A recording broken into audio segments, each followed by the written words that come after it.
Going to hit. Perfect. Great. So again, welcome to a functional approach to chronic plantar fasciosis.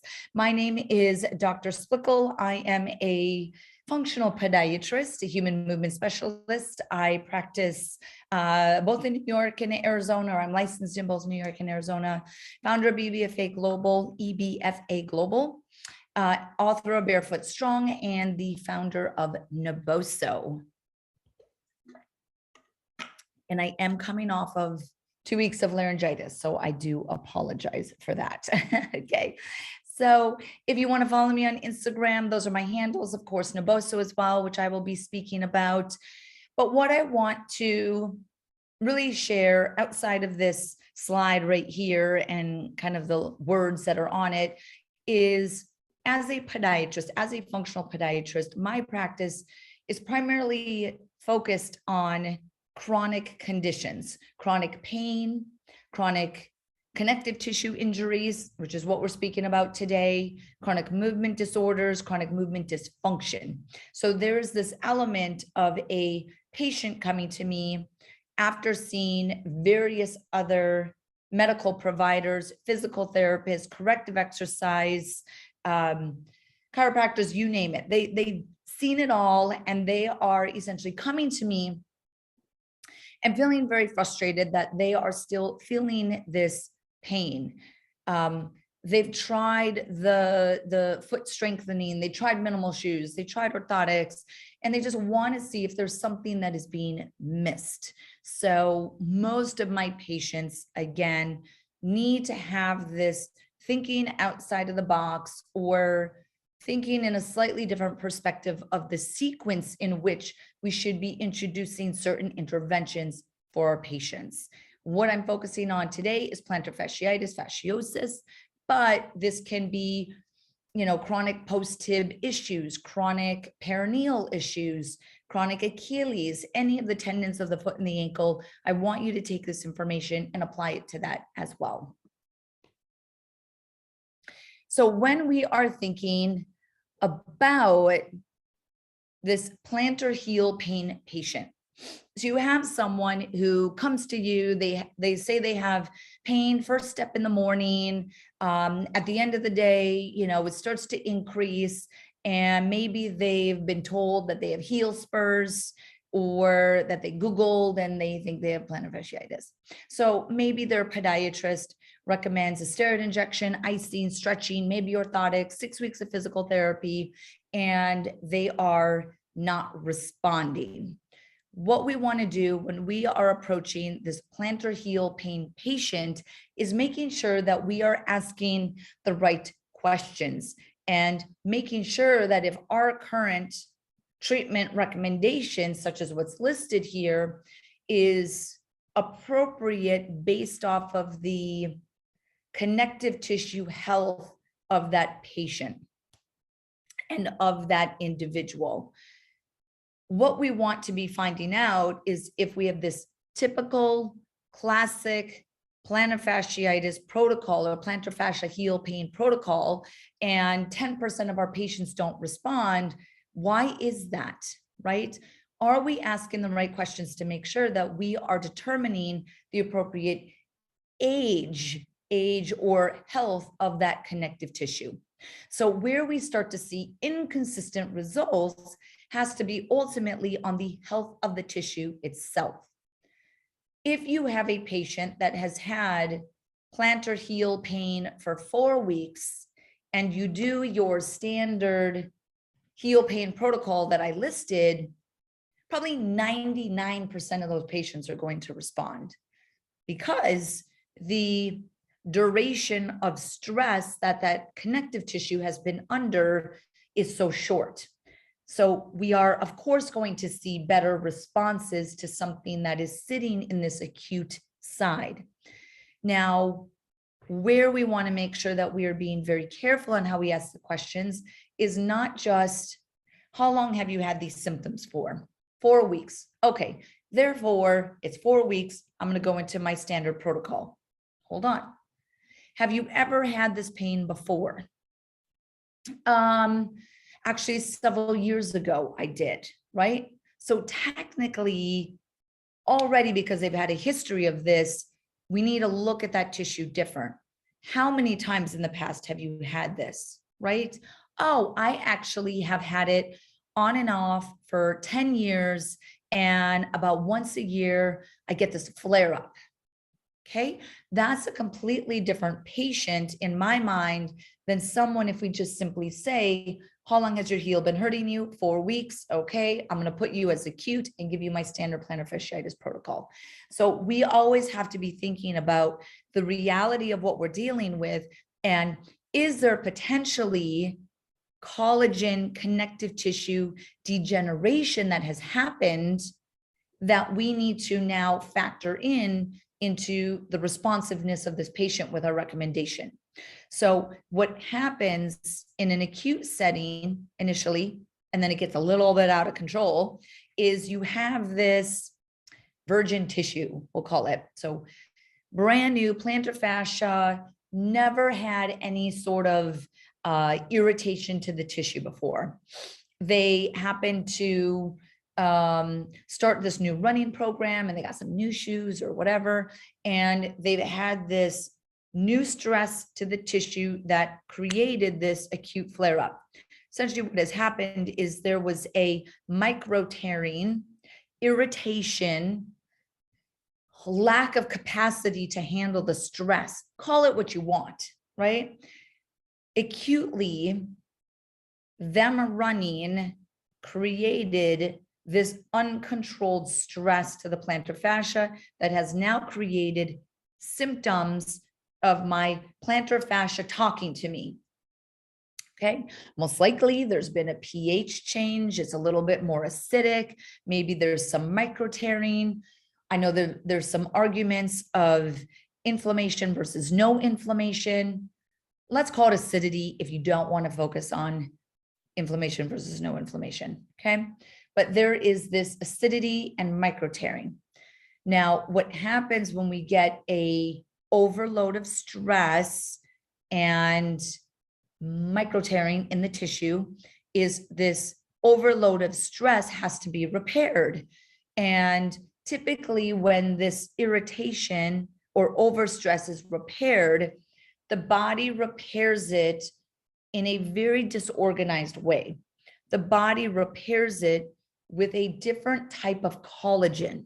So most of the collagen in our connective tissue, in our plantar fascia in this case, is collagen type 1, which is like a rubber band. It's actually the most prevalent collagen in our connective tissue. It's the type of collagen that we want our connective tissue to have because of the elastic properties of it. Now, when the body repairs a overload of the tissue in a micro tear or an injury, it repairs it with collagen type 3. Collagen type 3 is less rubber bandy, less elastic. It doesn't have as favorable properties.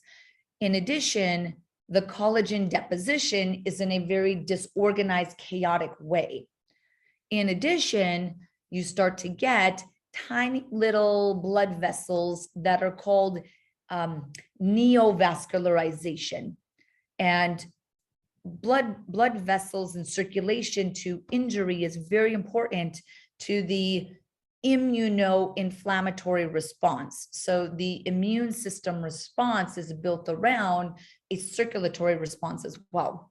So this collagen type 3 disorganization, neo-vascularization. So new blood vessels are kind of chaotic as well. It also creates a little bit of stickiness. So now I have in my plantar fascia, in this case, where I need to be rubber bandy to load the reverse windlass and the windlass mechanism to take energy through the foot, is sticky, kind of scarred down. I'm just going to say scar tissue for simplicity. It's starting to scar down. Now, what happens is maybe I rest for a period, I release my foot, I ice it, maybe I do some anti-inflammatories, and I feel fine.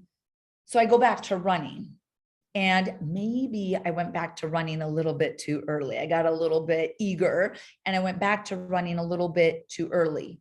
because of that disorganization that happened from the repair and the acute injury, I now re-injure myself again.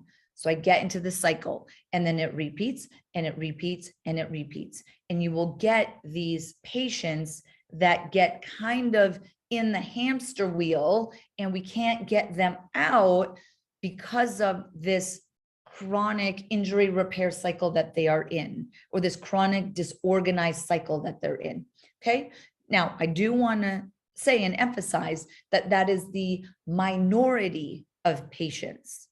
It is the majority of my patients, but in the overall number of patients that are out there with plantar fasciitis and plantar heel pain, it is the minority of patients to be unable to get out of this cycle.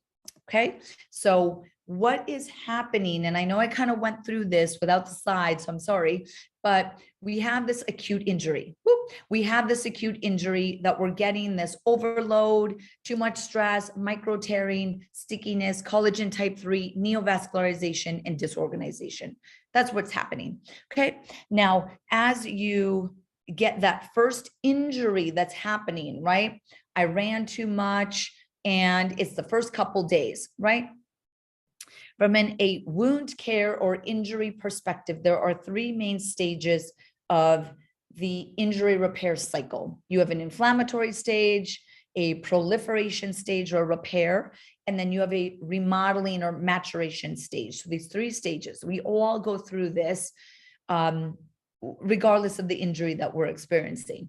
Now, the inflammatory is the most well understood, right? You are getting this vasodilation, maybe it's temperature, maybe you get swelling, right? So you're thinking about this immediate injury response, okay? Now, the purpose of that inflammatory stage or that vasodilation phase is to get all of the growth factors. You actually get white blood cells that go to it, because your inflammatory response is an immune response as well. So it's immunoinflammatory. So at initial injury, the body doesn't know that your plantar fascial injury is an infection or a stress to your plantar fascia. So it's kind of, everyone's going out, all the soldiers are going out at once, and then it starts to differentiate it. Okay. Now, after just a couple days of that, you want to drop that inflammatory response or that vasodilation response, and then you start to get into the proliferation. So here what you're seeing is that this repair stage is cleaning up the disorganized tissue, the dead tissue, the debris, the collagen type 1 that might be injured, and you are repairing it with new tissue. But here, if I could underline this, it says, but new tissue is disorganized. So the repair, which can take several weeks, is still disorganized. Okay, great. Now we're going into weeks to months. This is where we're starting to get organization of the collagen fibers and the new blood vessels that are put down. So this is the normal cycle, right? This is a normal cycle. The healing time for plantar fasciitis to plantar or any other post-tib tendonitis, Achilles tendonitis could be several days to 6 to 8 weeks, let's say. This is when it's truly acute, right? Now, what often happens in this process, again, I already said it, but I want to emphasize it. What often happens in this process is that the patient or individual gets a little stir crazy. They think they're healed after several weeks, and they go back. So return to load or return to stress is often too fast, right? And it takes this brand new acutely injured tissue and it starts to lose control, right? In some people, we can get them back under control, right? In the second flare up, boom, we got to really restrict them. We got to control the way that they're going through this healing process. The more that someone tries to do this on their own, or they ignore it and no pain, no gain, things become very slippery slope, and it's hard to get that patient into control. And then they become one of these, unique chronic plantar fasciosis that don't respond. That is a small percent of people, but is still very difficult to get them under control. Okay, so it often is that they're loading too soon and it didn't allow the full remodeling phase or the maturation phase of that acute injury cycle. Okay, I'm hoping this is making sense. Okay, now what happens when you have a chronic tissue injury is that we are characterized by immature collagen fibers that are type 3. So they're not stretchy, rubber bandy. Also, type 1 collagen fibers are going to be more mature, stronger, more stronger scaffolding. They have more integrity to them. Okay. Now, this loss of collagen continuity means that they're also kind of like a haystack, or instead of being lined up like this, they're kind of like this. So you start to get this chaos within the collagen organization and the way that they are deposited. In addition, you can start to get what's called ground substance, which is kind of a disorganized extracellular tissue that is further weakening and actually thickening the tissue. So classically, you will see that chronic plantar fasciosis is thicker than normal, healthy, or acutely injured plantar fascia. Similarly, Achilles tendons that are chronic and present with what's called mucoid degeneration is also thicker compared to a normal or acutely injured Achilles tendon. So a thicker tendon always is going to signify degeneration and weaker. So you want to be very careful, or the patient wants to be very careful moving and putting a lot of stress on that type of connective tissue. Typically, chronic tissue injuries is going to take more like 3 to 6 months of them to get better. If someone has had chronic or plantar fascial stress, plantar heel pain for 6 months, I will probably tell that patient it's going to take them a good 3 months to get that tissue under control. If you've had it for a year or over a year, that's where you're looking at more like 6 months for these patients. Okay. Now, if you are presenting with chronic plantar fascial stress, this patient, okay, not responding to your protocol, okay, waxing and waning or very cyclical in nature of their plantar fascial symptoms, or they've consistently had heel pain for a year, right? 6 months or longer is going to be considered chronic, but waxing and waning for over 6 months, technically I consider chronic as well. Okay, so we have this chronic individual. As soon as someone has had chronic plantar fascial pain, my first step is I'm going to order an MRI because I want to rule out degeneration. I want to rule out a plantar fascial tear.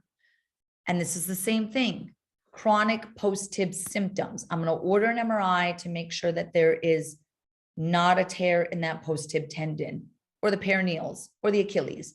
Whatever it is, I'm going to be ruling out a partial tear or confirming degeneration on that imaging. Okay, it's just my standard of care for chronic plantar fascial symptoms. Now, if you have a patient or you've heard of a patient going to a podiatrist for chronic heel pain, a year, whatever it is, and they have an x-ray, which doesn't really show anything. It's just standard of care to do an x-ray for plantar fasciitis, and they give them a steroid injection. I would never do that as well, because I can almost assume that someone who has had plantar heel pain for over a year has degeneration. So if I give them a steroid injection, which inherently weakens connective tissue, then I could actually put them at risk before tearing their plantar fascia, partially tearing their plantar fascia. So in a chronic plantar fascial patient, I would not inject a steroid without an MRI. Okay. Now, let's say if we do have an MRI confirming that they have degeneration of their plantar fascia, they have had the symptoms for over a year, or maybe the MRI says that they have a partial tear. Okay. Here we go. I don't have a slide to explain this, so this is just going to be my words. Okay. If you have someone that shows they have degeneration, chronic changes to their plantar fascial tissue, or a partial tear, and we know as functional movement specialists, we know that what often contributes to plantar fascial stress is an unstable foot, a weak core, delayed glutes. There's something integrated in this individual, right? Their foot to core connection is not strong. And that is why they got the plantar fasciitis in the first place, or the plantar fascial stress in the first place. Okay. Now, if we have this known degeneration and possibly a tear in the fascial tissue, and we approach that patient by strengthening the core, strengthening the hips, we're looking at it from a movement perspective, a corrective exercise perspective, right? The reason you got that plantar fascial stress in the first place is because your glutes are weak. Strengthen your glutes, strengthen your core, right? That, if you fix that, your plantar fascial pain will go away. Or will it, right? Because this is a different animal. We're dealing with something that is locally injured in their connective tissue. When you have a local disruption in the connective tissue, you now have this monkey wrench that is going to keep derailing the corrective exercise movement integrated functional side that you might be doing. So what I typically do with those patients, because they usually try that and then they come to me and say, I saw a functional physical therapist, I saw a chiropractor that really focuses on my breath work, my pelvic floor, my glutes, right? So they've tried this functional movement side and they still have their chronic heel pain. What I say is, it was just the order at which we did it. It didn't mean that that was wrong. It just meant that the timing of when you start to integrate that functional rehab is not correct in this thought.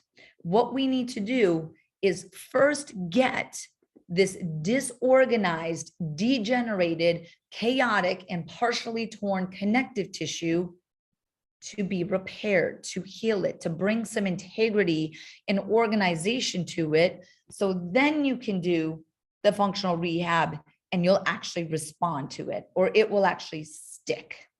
Okay. So that's what we're going to go through now. So what I do, my step one, after I see a chronic non-responding plantar fascial patient, I order the imaging to confirm degeneration or tear. Then this is the conversation I have with them. What I need to do is I need to, step one, break your cycle of injury. This means that if you are a runner, I need you to stop running. If you stand for work, I need to get you into an orthotic. Now, hold on before you hang up. Hold on. Is if for this moment of time of putting the fire out and bringing integrity to the connective tissue, I need to put you in something that is going to try to minimize your foot movement and your foot stress. We're going to strengthen it later, so don't worry. But I need to either put you in a boot, an orthotic, taping, an elastic arch strap, use the Naboso insoles if those help you, stop running, minimize your standing, do not wear barefoot shoes if that's triggering it. I need to have that conversation with you to break the cycle of stress. Okay. Once we do step 1, then we're going to be looking at step 2. I need to start breaking down this sticky, chaotic, disorganized, thick tissue. And the way that I do that is in several ways. You can do this through, there's procedures called 10X, 10-jet. And these are done by a podiatrist could do it, orthopedist, and you essentially go in with a probe. So it's done in the office with a probe, and you have this needle that goes in, and through the needle, it's either going to use water, so high pressure water, or vibrations, and it's going to break up all that disorganized tissue. At the same time, while it's breaking it up, it's going to suction or vacuum it out, right? I'm cleaning house. Now, another way outside of 10X or 10-jet, so those are two, 10X or 10-jet, that you could research and refer your patient to and understand this, is I will use supplements. And the supplement that I use is systemic enzymes. Now, systemic enzymes, specifically one brand that I recommend to my patients is Step Strong. Systemic enzymes are different than digestive enzymes, but systemic enzymes are known to be fibrinolytic. So they are going to break up the fibrin, we'll just call it scar tissue because it'll be easier right now. It's going to break down the scar tissue.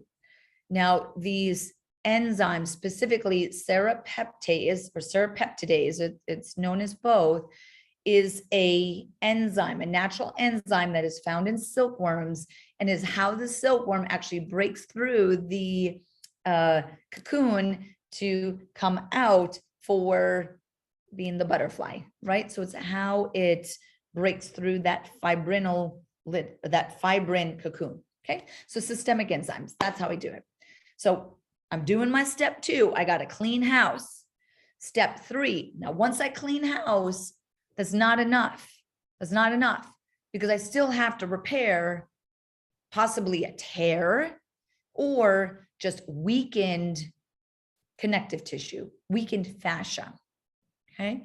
So my step 3 is I need to stimulate fibroblast stimulation or production, right? So I need to get those fibroblasts creating new collagen. Okay.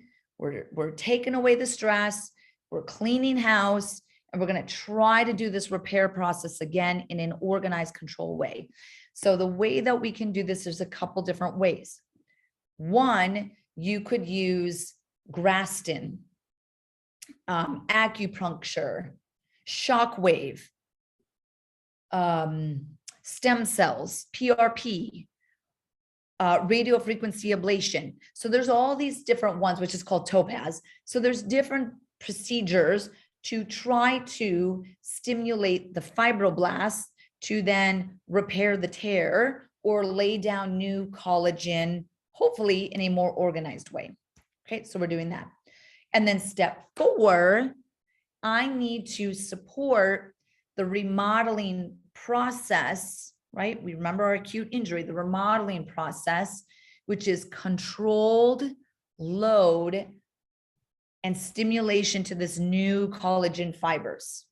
Okay. So again, we have step 1. Oops. Step 1, we are going to immobilize that patient to break the cycle. Just as a side note, I do not do hard casts like that. That's just the photo for the demonstration. Okay. This might be a cam walker.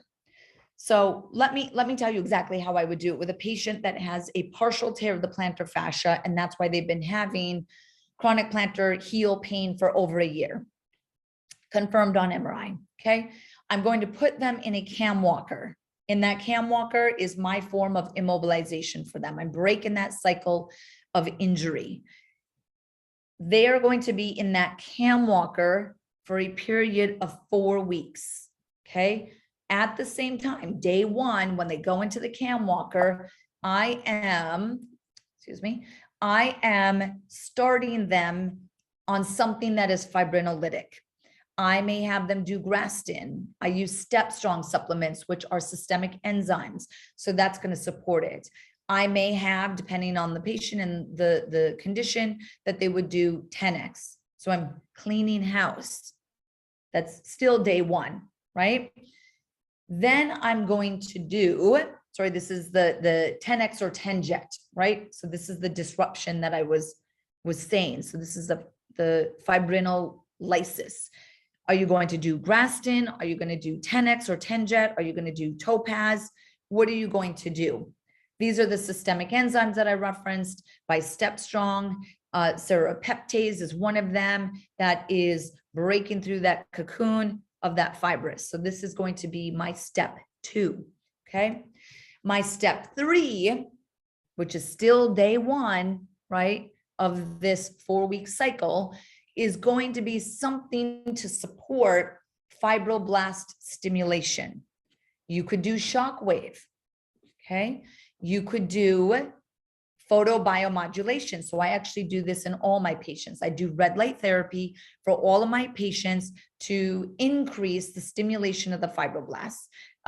I use a red light from Mito Red Light. They have a small box that is about $300. And I will have my patients put their foot in front of that 15 minutes twice a day for this entire 3-month cycle that I'm going to put them through. We're still on our first 4 weeks, okay? Now, this is a research study that is supporting the benefits of red light therapy and photobiostimulation or modulation, okay?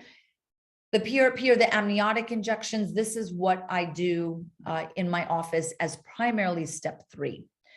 PRP or these amniotic placental-based injections that are growth factors is essentially what you're injecting, these growth factors, okay?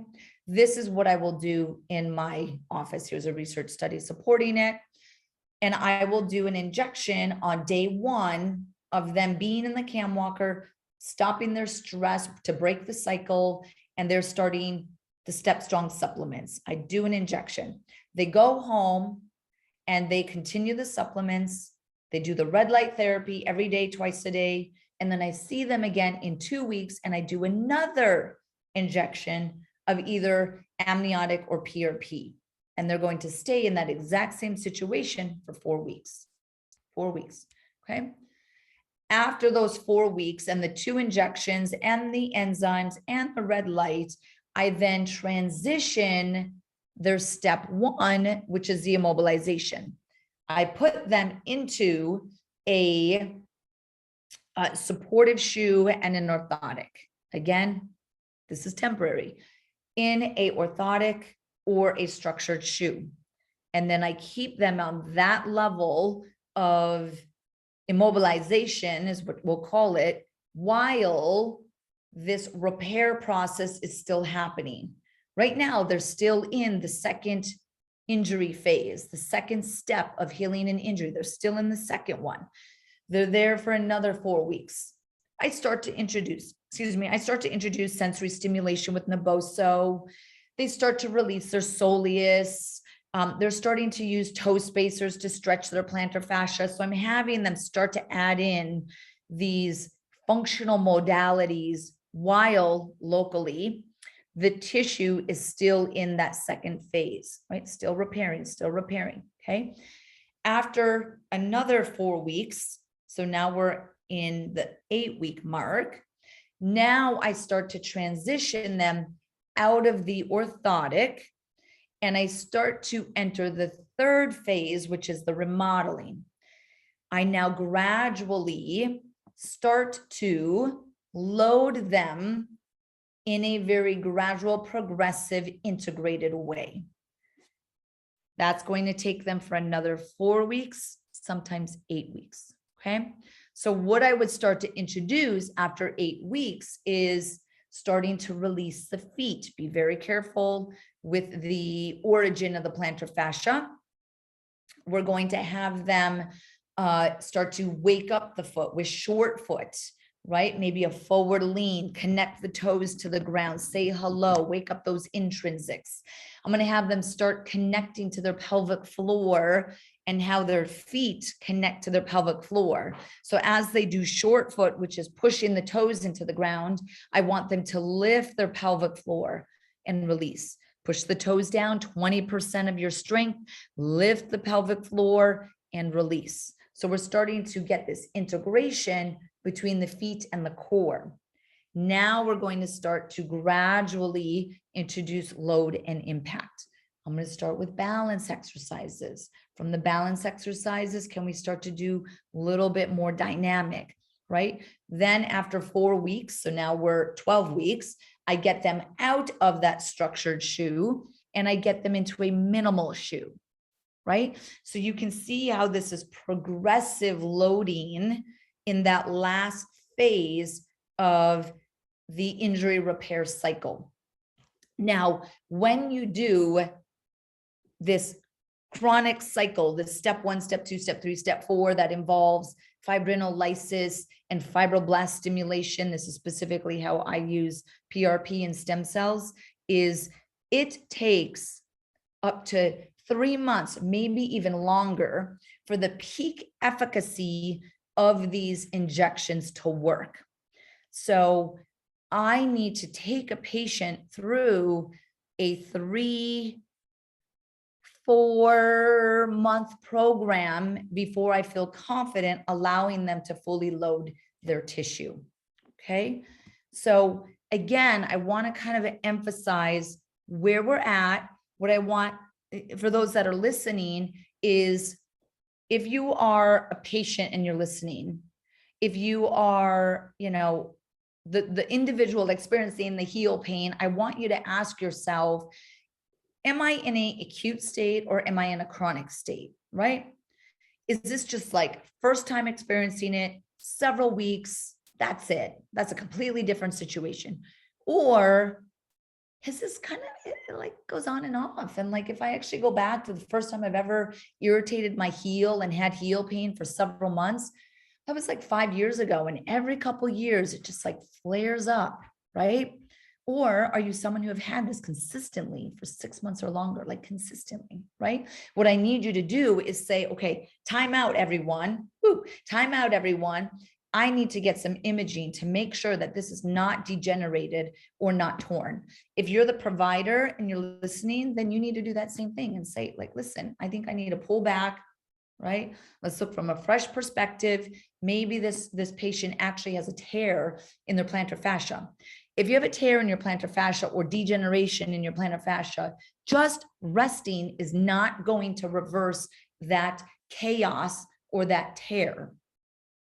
Just doing functional rehab and corrective exercise is not going to reverse the chronic changes or the tear in that plantar fascia, right? So this is where we need to appreciate locally what's happening with our tissue, and then what is the global movement pattern. And I think sometimes we get a little bit distracted on the global movement pattern and kind of the root cause of why their foot got stressed in the first place.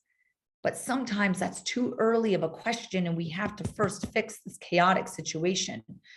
If you do have this chaotic situation and it's confirmed on MRI, then this is what I would be taking a patient through. This is what you want to go through. This is what your patient wants to go through. And then for those that are listening who may be chiropractors, physical therapists, you're a movement specialist, right?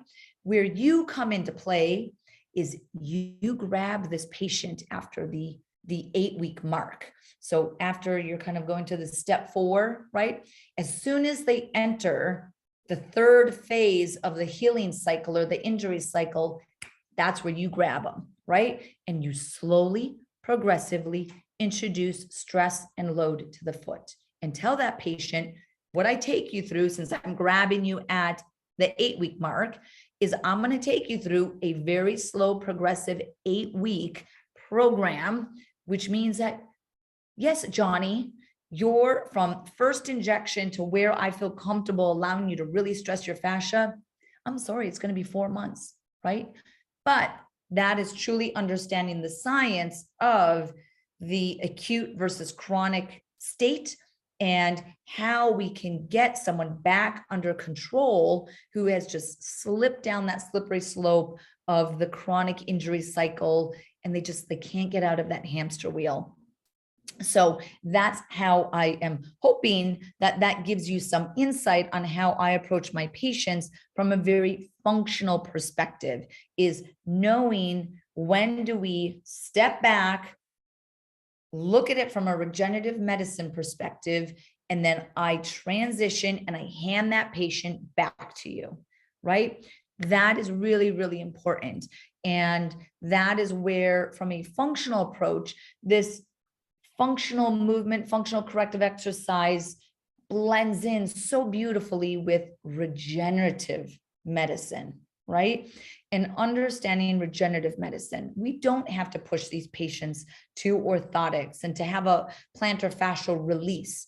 Let's stay on this non-surgical side through a collaboration of regenerative medicine and functional movement, functional medicine, right?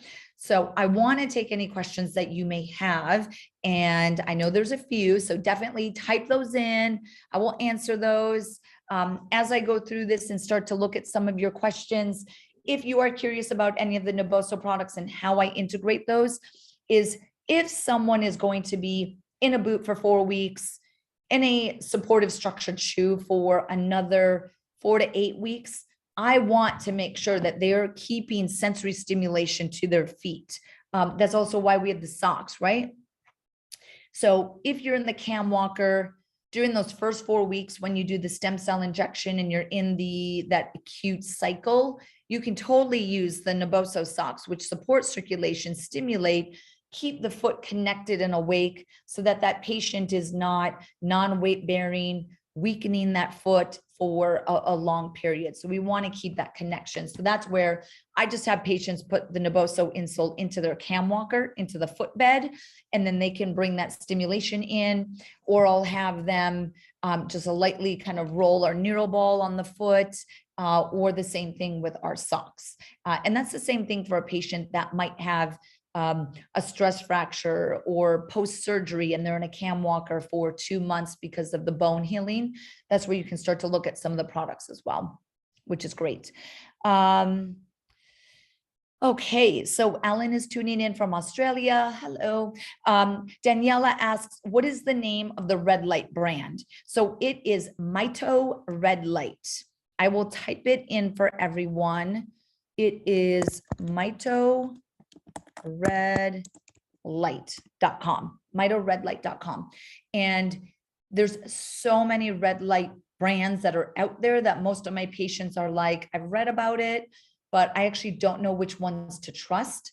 So Mito Red Light, really good, really research-based, lots of content on their site to educate the user and the consumer.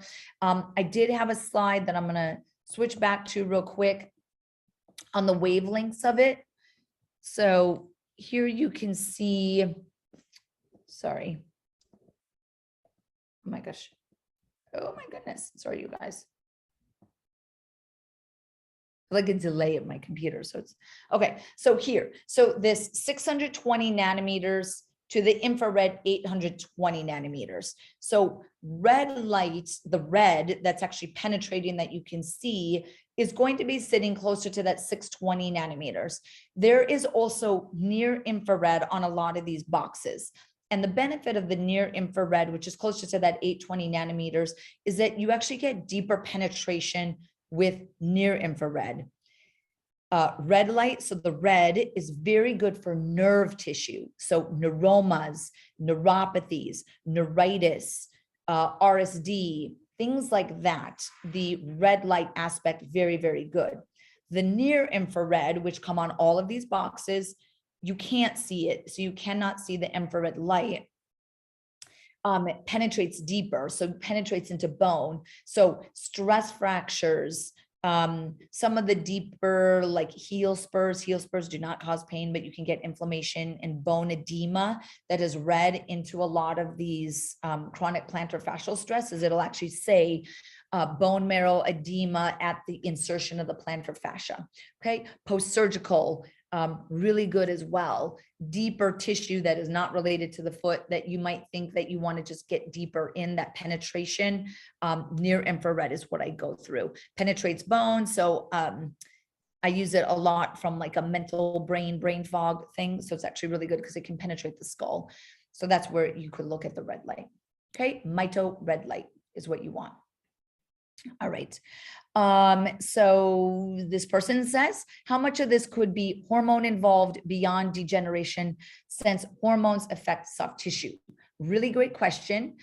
It is something that you may want to say, okay, especially women.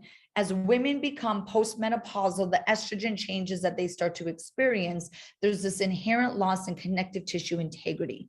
So the risk of plantar fascial stress, chronic plantar fasciosis, plantar fascial tears is going to be higher in the postmenopausal woman patient, right? So then for your question, you're anonymous, but this is an awesome question, is saying, if that's the case, I can start to have a red flag in the back of my mind. If I have a postmenopausal patient coming in and they're not responding to plantar fascial stress, I need to get on them because they might actually be more at risk of a tear than someone who is younger and not postmenopausal or a male. I would still take them through the exact same protocol, because even if it is hormone related, we still need to repair this tissue. It's still torn potentially. So just looking at, okay, let me look at hormone replacement therapy, that's not going to fix the tear. So factor it in, look at those patients, but then still appreciate what we just had this conversation on. Okay. Ruth asks a question, can collagen peptides be consumed daily help? Yes, 100%. The bone broths, collagen supplements, yes, yes, yes. Please do take those. I am very much into those as well. So you could actually say, if someone's going through this cycle, in addition to the systemic enzymes that I recommend, you could absolutely put them on collagen supplements as well, or have them start taking bone broth. So very good point, Ruth. Thank you so much. I'm going to add that to my protocol.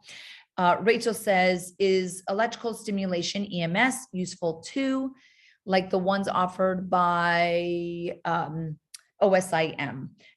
So the TENS unit and the EMS, do those, wait for those until the remodeling phase. So not until we're at the 8-week mark would I want a patient to start doing that. Maybe 6 weeks. Maybe 6 weeks, you could start to introduce it, starting to wake it up. But I would not do it in that first 4 weeks, okay? Grounding, Rachel asks as well. Yes, grounding is anti-inflammatory, 100%. So you can absolutely ground. I would just make sure that if they are in that 4-week period, they should not be weight bearing fully without that cam walker on. So they would have to be seated with their feet on the ground if they're in that first 4 weeks. Okay. And then the EMS provide a similar feel to grounding for someone living in an urban city. So you can ground on grounding platforms, PEMF. So there's mats, PEMF mats are really good. That's a way to kind of bring it into an urban environment. So that's a really good question as well. And Rachel's in Singapore. Hi, in Singapore. Very nice to have all these international, far away. All right, perfect.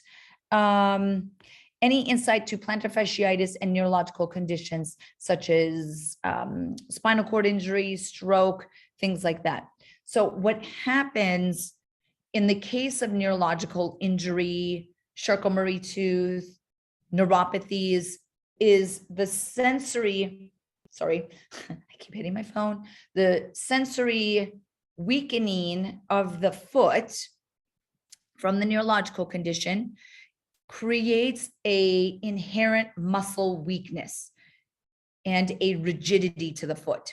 So when our foot is too rigid and locked and the muscles are weakening, it is a recipe for uncontrolled stress, including to the plantar fascia. So you absolutely can start to see an increased plantar fasciitis risk or plantar fascial risk in those that have neurological conditions. And the reason is what I had just explained. Okay. Carol says, does the same process work for a labral tear in the hip? Yes, this is the same cycle if you have a shoulder labral tear. your bicep tendon, whatever it is, you want to think about break the cycle, clean up the chaos, stimulate an organized repair process, and then create progressive load to the connective tissue. That is literally what we're going through. Okay. So any tissue that might be is what you would want to do. Okay. Tracy says, could repeated ankle sprains contribute to this as well? Yes. The connection that you could see is ankle sprain, ankle sprain, ankle sprain. I'm disrupting the perception and proprioception of my ankle and foot. So I may strike the ground harder. I might stabilize a little bit slower because the perception of my foot is slower. Therefore, I am going to get increased stress to my foot and my plantar fascia. Therefore, I have plantar fasciitis. Same connection, same thought. In fact, that is the lens and thought process at which I look at every single injury, right? From a neurological side, always first. Okay, excellent. Great. Any other questions? I'll take one more question if there is. If not, I thank you guys so much. This is recorded, so this is going to be sitting on the EBFA YouTube channel. This is also going to be sitting on the EBFA Teachable platform. Everyone will have access to the PowerPoint. Again, if you are new to EBFA, please do check us out at EBFA Global. If you're new to Naboso, check us out at naboso.com. Follow us on our social media platforms. And just so you guys all know who are tuned in, there are actually 4 more webinars that are happening this month. Crazy, right? Crazy. I'm on an education kick. So I will make sure that that is sent out to everyone. We also share those on our social media. So if you are just in the mood for free education, I am here to deliver it to you in the month of May. So do tune in to those. I hope that everyone has an awesome night, and I will see you on another webinar. Take care.